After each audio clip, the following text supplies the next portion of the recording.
PriAPEus here. Welcome to episode 2 of PriAPEus Treehouse. PriAPEus Treehouse is the show where I'll get to do whatever I please. Some days, like today, I'll be doing something you may not typically think of me doing. Today, we're headed to Craft Crossroads. That's like Craft Corners, but with bananitude. We all reach crossroads in our lives. It's those times we need to make a decision. We ask if we're going to live our life the way it is or change it. Here at Craft Crossroads, I say, change it. That's right. And the change we'll be making today, we'll be crafting a decoration for one of my favorite holidays, Halloween. We'll be turning bright sunflowers into skull-laden haunted flowers. Ooh. It's quite simple and not really exy. The primary supplies, skulls and sunflowers, cost just over $20 at Walmart. The supplies we'll be using today are a felt tip pen, a cardboard square, flat light tan and flat brown model paints, a model paintbrush, 2 5-count bags of skulls, a good sharp utility knife, a bucket of sunflowers, and my favorite supply, Gorilla Glue. This is not an endorsement. Gorilla Glue just happens to be my glue of choice. Go figure, eh?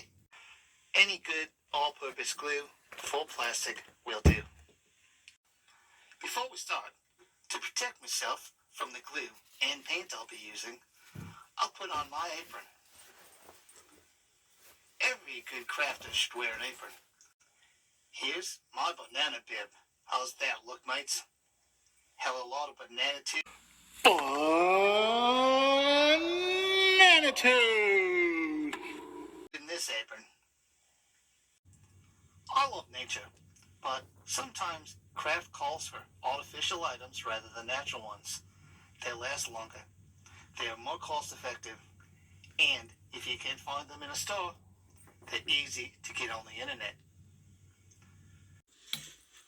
When buying your supplies, it's important to have your skulls about the same size as the dark inner flower petals of your sunflower.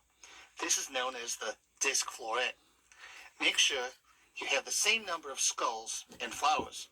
This pot has 10 flowers, so I picked up 2 5-count bags of skulls. So, time to get down to bizzo. The first thing we need to do is prepare the skulls. The round back half needs to be cut off so the face fits nicely on the skull disc floret.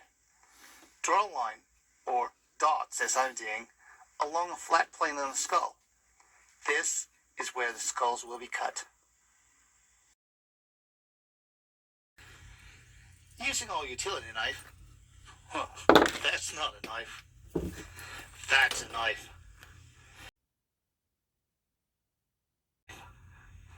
Carefully cut the skulls just outside the line drawn, so none of the line will be on the part of the skull we'll be using. Once the skulls are cut, use a light tan paint and dry brush the skulls. It ages them and makes them more gruesome than just the black paint already on them. Remember to use flat paints for this project. For those not familiar with the dry brush technique, once you dab the brush into the paint ever so slightly, drag your brush along a discard surface. This gets the majority of the paint off the brush. With the light remains of paint on the brush, give your skulls highlights or accents of color. Take caution not to go heavy with the paint.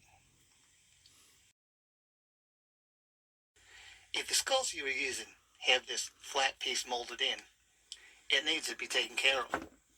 It could be cut out, but I find it quicker and easier to paint it. This is where the brown paint is for. The jaws on these skulls are removable. I remove the jaws to make the painting easier. Once the paints are dried, the jaw pegs are placed back into their sockets. This project is coming to the final step, attaching our finished skull fronts onto the disc florets of the sunflowers. Run a bead of glue along the cut edge of the skull. The whole edge doesn't need glue. The skull is plastic and lightweight. Gluing the four corners of the skull edge will do fine. Glue a skull on the disc floret of each of your flowers. Bob's your uncle. Now, you can dress up the flowers with a Halloween ribbon, or put them in a vase, or use a trick-or-treat jack-o'-lantern as a planter. I'm just using the part they came in. I don't do cute Halloween in my cage. If your project turned out similar to mine, then good on you, mate. Display your haunted flowers on a counter, table, shelf, or someplace those little ankle biters can see them when they come around trick-or-treating on Halloween. Do me a favor, mates. That's right, all you Sheilas and Bruces. So you don't miss the next episode of PriAPEus Treehouse or any of our segments here on GNN, Gorilla News Network, hit like, subscribe, and share the GNN, Gorilla News Network segments on your social media. Tell your mates about GNN, Gorilla News Network, PriAPEus Treehouse, and yours truly, me, PriAPEus. Have them like, subscribe, and share as well. Till next time, this is your prime mate, PriAPEus.